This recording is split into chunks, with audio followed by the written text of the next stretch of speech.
So, bandang hapon sa ating lahat dyan.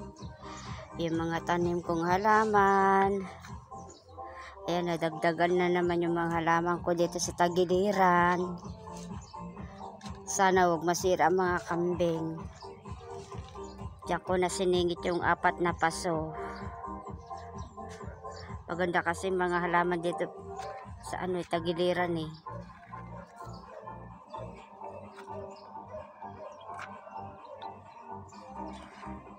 Ayan, nabubuhay na rin yung mga tanim ko. Nawalan pa ng dahon to, pero may pumapalit na dahon. Ayan, hanggang dito.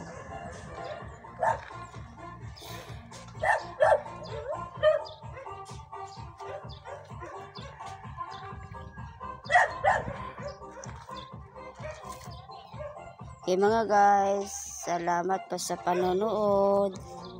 Thank you for watching.